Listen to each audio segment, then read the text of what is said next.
All right, now I'm going to be showing you a Erayak inverter. Now these are a very popular, very well-built inverter, and the price is now down under 300 bucks. This is 2,000 watt, and this is a upgraded model. It's called basically a transformerless toroidal transformer inverter. You're going to love this. This has got amazingly good, smooth, beautiful power. It comes with all the things you're going to need. One of the things you want to do, look below the video, look under the video, and if you guys wanted to go buy me a coffee thing, help out, please do, because this is pricey stuff. I got a little discount on it, but I still bought it.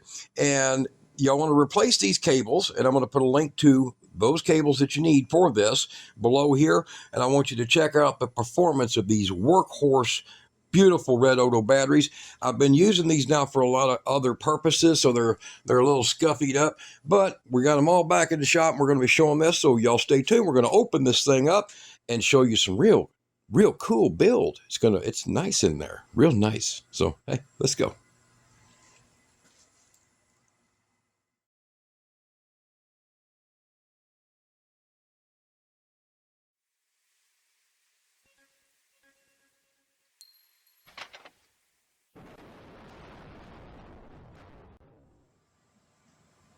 All right, here is a pretty good instruction booklet on this inverter, and one of the reasons that we're going to be going through this inverter is that it is a inverter that can handle high heat conditions and a lot of abuse, which I'm really good at.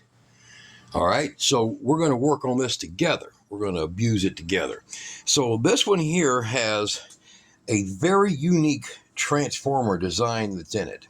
It also has a whole lot of isolation, signal isolation. You look here, you see that on the incoming power for the DC. You look here on the outgoing power right there for the DC or for the AC. And this one has got some very, very unique design to it. It has got a split. You see this right here with the positive and the negative. This is the DC coming in. It has its most impressive features that it has is how it handles its AC conversion and how it brings that AC conversion up. And then I want you to look very carefully what's right there. There is a fan and a diverter that allows the air to go through this to help cool this down. Most reasons for a lot of these inverter failures, let me get over here. This is first stage, this is second stage. Most of the failures is on your FETs over here because the load will back up against it and blow them out. And that's what fails most of the time on these inverters. Now, this is a 3-fan inverter. So there's 2 chassis fans that are right here. And then there's the one that goes on the AC side here that is all regulated. So they're all regulated. Now this thing here has got a real cool look. We're going to be sealing it back up here in just a minute, but it's got a real cool look. It's very, very customized and easy to use compared to the ones that plug into the front. Yeah, they're okay to use, but I really love that design. And it has a hardwire port right here. So this inverter is 2,000 watts. It is made by Erayak inverters, and it is the Thunder 2000. So it's got a model number on it also that's up here for this 2000 is that one right there. There you go. Okay. Now, the reason that I've been waiting for this one to come out, they had an all black model, and it did not have this extra filtering, and it had a few less features in it. And I've been waiting and getting an email back and forth because I wanted to make sure that the circuit here, this circuit is so impressive. I wanted to make sure that they got that right, and they did. So it is something that is absolutely we want and we got. So I contacted them and I told them, I said, I'm going to put this in a video. It better not screw up. And they said, oh, if you're going to put in the video, I'll send you a coupon. I'm like, I've heard this before. No demands. If it's bad, I'm sorry. You'll get a chance to fix it, but you're going to see it. So over here is the big feature that we like the most, is its normal operating voltage range here. Look at that. All right. So the standard is 13 volts. That's common. 12.8 is the standard. But the 11 to 15 is the normal operating range. Now, why is that important? A lot of these have 11.5 to 14.5. They don't give room for when your alternator or something in your truck might kick up a little too high. And it has a maximum. So let's get down here and let you look. A maximum of 16 volts. So it's over voltage. And then the lowest voltage is 9.5 to disconnect. Now, if you're running these kind of batteries, that's a good deal. That's a good deal. I mean, you don't, that when you did get them down to 10% at that rate, but it's a good deal that these kind of will fit together. So if you're running lithium batteries, LiPo4 batteries like these, and these Redodo batteries, man, they I should cover that because they were worried about being sued. They changed their name to this, Redodo, because this is a Zoom's battery product. And I guess Zoom come to meetings or whatever, tried to sue them over it, and they couldn't, and they changed and, made a deal. So, the battery looks a little weird with all its colors, but I'll tell you right now that the contents of this battery is a very good heavy-duty service battery. And you'll like these if you ever get them. I put links to all that below the video. So everything you see here, we'll put links below the video. And like I said in the beginning there, you will be able to find these items. Now, including that really cool oscilloscope over there. So the big deal about the voltage. All right. So when your starter kicks on, you might drop below 10 volts in a semi truck or a car or truck, and it'll cause your inverter to fault. Say in a motorhome, or just you're pulling a travel trailer and you pull something off of the coach battery. So it'll do that.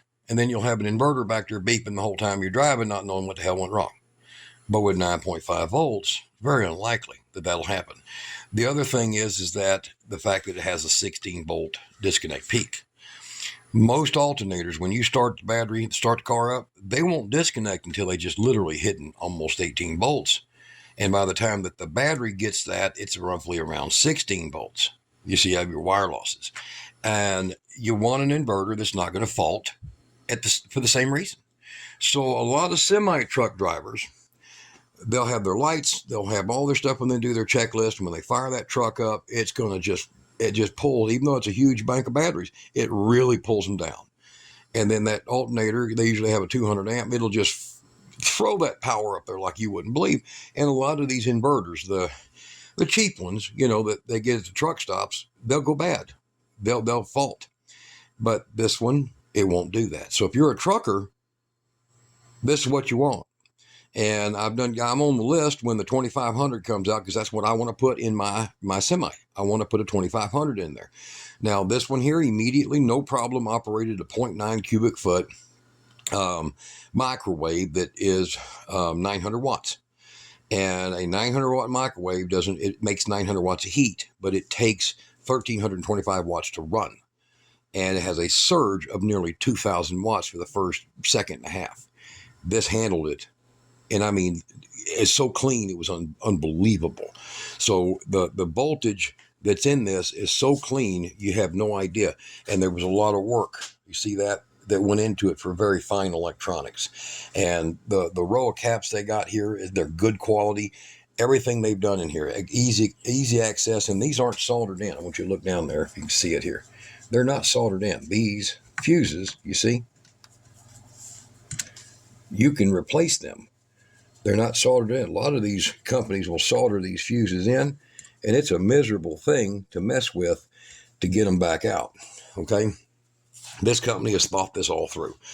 So you'll look at the cooling fins, very well high-decked fins. You look how thick, look at the thickness of this right here for the current, because this is also used as the power bridge, entry of the power bridge for this inverter.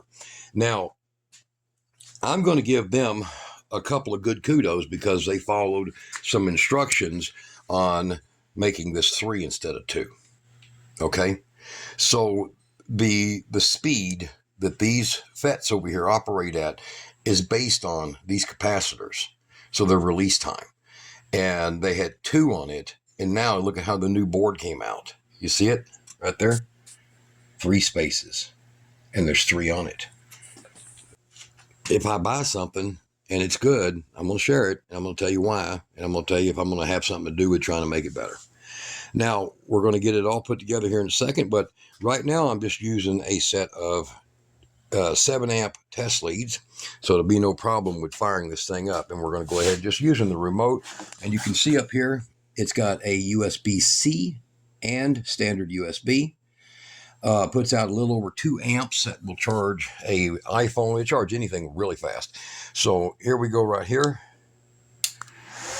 You hear them fans kick on? That's the ones in the back. They just do a cycle. You see that? And the cycle is just so that you'll know that you've powered up. And it's got it explained in there too. So it's kind of cool, but they shut off immediately. They determine there's no excessive temperature, and they shut off. Then we're going to fire this thing up here, and I'm going to show you here. Now here's the little LCD screen. It just continually cycles through. The voltage on this screen is just a little off, and there is an adjustment for that, but I haven't found it. They said there's an adjustment for it, but they're trying to get them more accurate. This is roughly about 116, 118 volts. Now, you don't want an inverter that's 110 or less, okay? At 110 and more, you're okay. 110 and less, there's a lot of them, they're like 108 volts. Don't buy those. A lot of your appliances will struggle with that. So now we're going to get this over here, and we're going to do it the way we're supposed to do it. Right there, you see? The negative will go under the wider blade. Okay, and since this is a community outlet, it means it's all on the same power source. In other words, it doesn't have a separate generator or something. We'll just go down here on this narrower blade, so I'm not kind of pushing things, and we'll get that in there, and then we're going to reset the scope to 50 volts, because right now we're sitting at 5. There we go.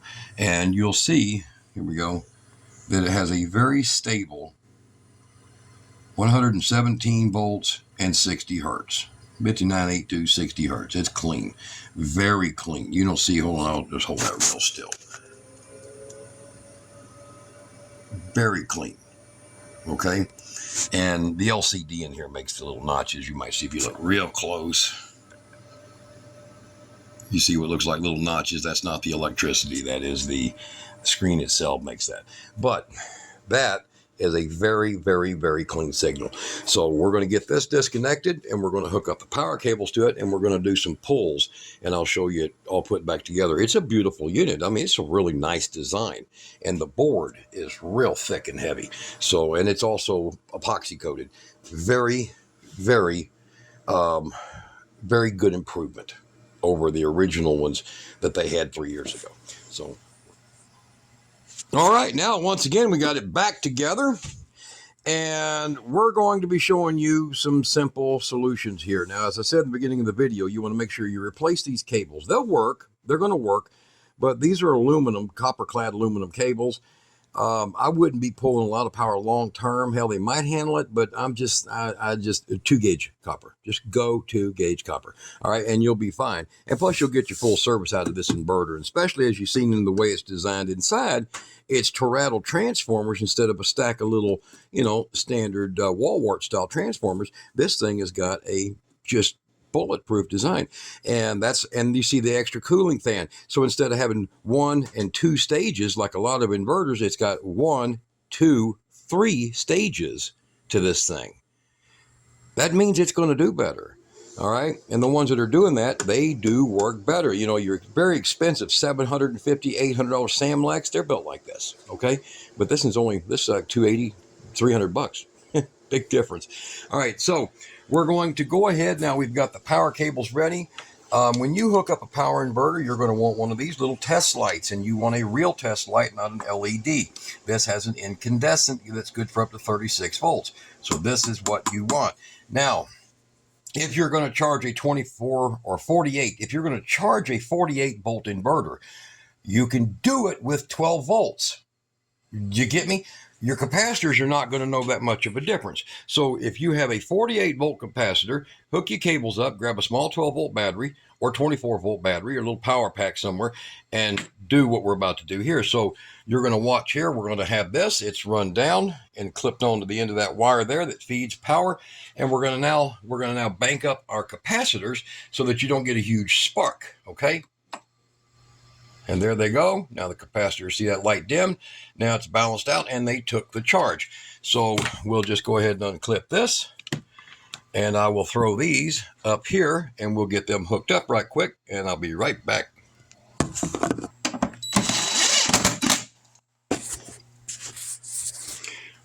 All right, so what I've got is I've got two red Odo batteries, each one with 100 amp BMS. They're really 110. Yeah, they're really 110. So they'll handle a pretty hell of a good hit. They're not the power queens, okay? And we're going to be showing them real soon. I'm about to unbox them. They're not the power queens. I mean, they're not going to take a, this is a 30-06 and a power queen's a howitzer. Now, both of them will get the job done. The power queen just does it with a hell of a lot more punch. But this is the kind of batteries. If you put 4 of these, basically 440 amps of hit, you can run a 5,000 watt inverter off of 4 of these. Continuous, real well. So that's why the red Odo battery, formerly, I'm not supposed to show that brand, a well-known, you know that. Price drop because name change, but still they're still that, okay? So I decided, to go ahead and get me some.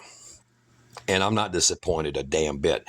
And for $300 a pop or less now, whoa, good to go. So you want 2-gauge cable like this is, run into that, but now we're all good. We're all powered. Let's go ahead, since I put it all back together, let's get the remote in it. And the remote does an automatic check.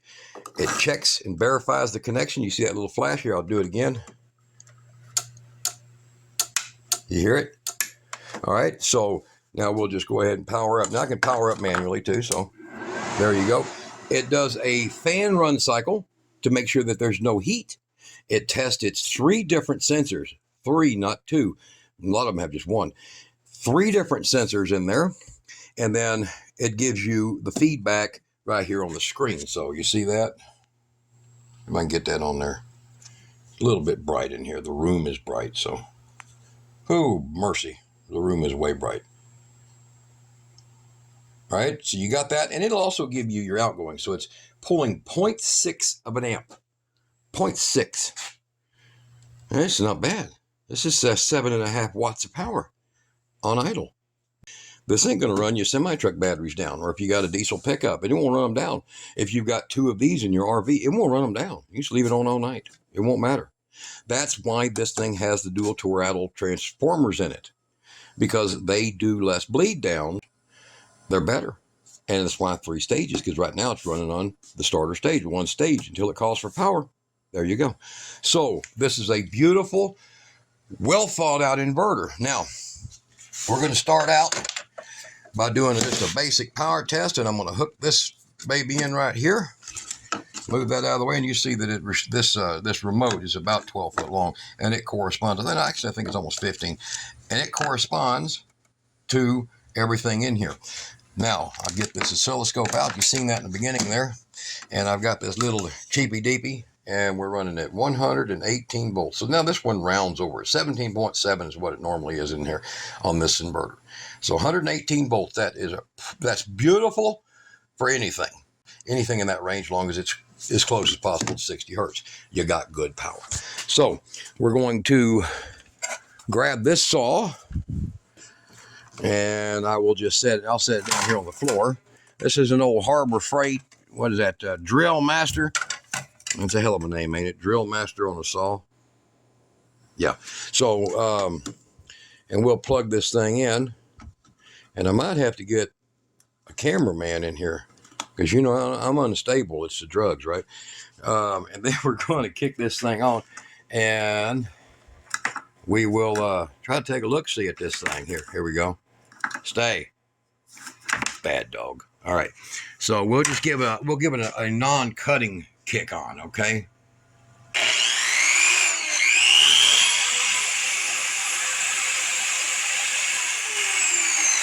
So I hit the limit. My bad. I hit the 1800 watt limit. Okay, so you've seen it go into error. This is 1800 watt limit on this, so my bad. All right, so I hit the 1800 watt limit. Let's try something different. Okay, now we'll try something over here. Let's get 1500 watt heater. Okay, we'll run that, and we'll need a little short cord somewhere floating around here, I'm sure. No, I think we can plug that in without hurting them resets. This has external resets, so you ain't got to go digging around in the damn thing to try to make it work, okay? So here we go. There's our voltage, 118.3 now showing. I guess we just primed it, didn't we? All right, so we're going to pull this up, and we're going to get this heater plugged in. All right, and I'll try to give it a little bit of a spin there so we can get a reading here. So 118.3, look at that, stable. And we're just running fan right now, so let's go with watts. There we go. So it's pulling 22.6 watts right now.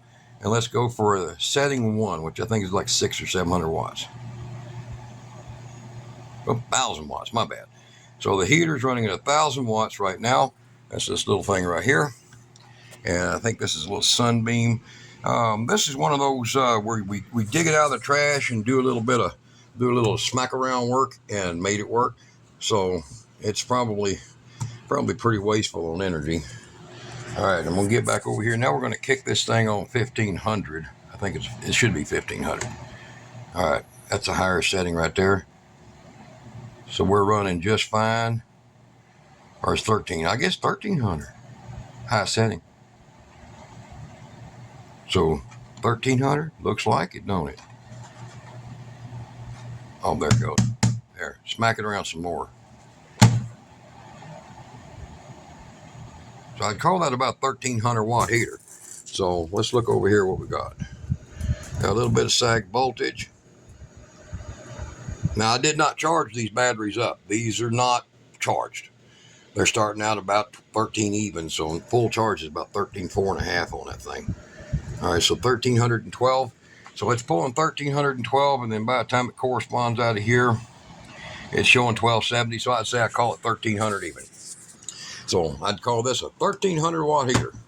And we did a good jam up job on it. You know, we got it and buffed it out and spotted it and gave it all brand new brandings and names and all that kind of stuff, and blew the dirt out and killed the wasp inside of it, made the spiders leave, and now look at it. Look at this wonderful work of art. I mean, unbelievable. Power-eating dog there. All right, so the inverter has no problem handling we had about 75% of its load without even considering a significant voltage drop. So that's the design that you've seen in there in the beginning with these toroidal transformers, and the reason they built that with the 3 stages. So we'll pull that out of there, and I've got to get a short cord, and then I will add a little extra power to it. Hold on. All right, so now we got a fan because the heater's making it hot, and then we got another heater so that heater can suck in more heat and make more heat, and then the fan, of course, moves it around to cool us down. That's called impressive hillbilly technology. So, get this thing out of my way here. It's got to blow on my butt there. So, we have that. We have a 100 watt heater, so we're running 170 watts right now. 117 volts of power. You see that? And then over here on this little P3 unit, 118 volts. So I'd say that my P3 being over 10 or 12 years old is probably starting to get a little out of whack. Both of these combine them, I'd say 117 and a half, like this oscilloscope showed you. All right, so we're going to kick on the fan on that one and put it back on watts there. So we got 21, 22 watts running basically out of that thing there. And probably the heat from it loosened that motor up a little bit. Then we're going to put it on stage 1 on the heat. And that's going to get us a big number there, 983. So we got 9, so let's say 950 and 175. So I don't know, do the math. And so they're about 11 a quarter. And then we're going to go ahead and try to falter. And now, if it does, it's because of these aluminum cables here. I don't really like them much. So we're pulling out about 12, I don't know, close to 1250 and 12, 13, 1400 watts. So we're pulling a full 75% just constant. Okay. Now I can add more to it, but I just don't have enough outlets on it, to do it. But there it goes. Now her fan's finally kicked on. She's making a little bit of flow. They blow out this direction. This one that's in here blows that direction. And the ones that are in here blow outward. So you have both of these fans blow out. So it draws air through and cools it down a hell of a lot nicer than the inverters that pressure push the air through, because when you draw air through, it creates a vortex and a nice clean vacuum of heat, sucks the heat out instead of just pushes the heat in different locations. So it's a very good design. Now, I will kick this one back down to basically 1,000 watts. And we have that one over there running at 100 and 171. Let's make sure this thing is on high. Yeah, it's on high. And I'm giving this thing a pretty good bill of health. Now, we did hit it with an 1850, this faults. So it went over 1850. So we hit it at 1850 with that, and 1850 or higher. And we run it right there at 1500 constant. So I think we had a 1400 constant. So I think we have a pretty damn good inverter. Now, even though if you buy a 2000 watt inverter, you should set your goal for nothing more than 75% of what they're rated at, and you can own it for 10 years. If you're one of these guys that says, I got a 2000 watt something to run with it, well, that's not going to last forever. That's just like your car having 200 horsepower, and I'm just going to run it at 200 horsepower before I drive it. How long is that going to last? It's not. So this is what it's capable of, but you don't run it at that all the time.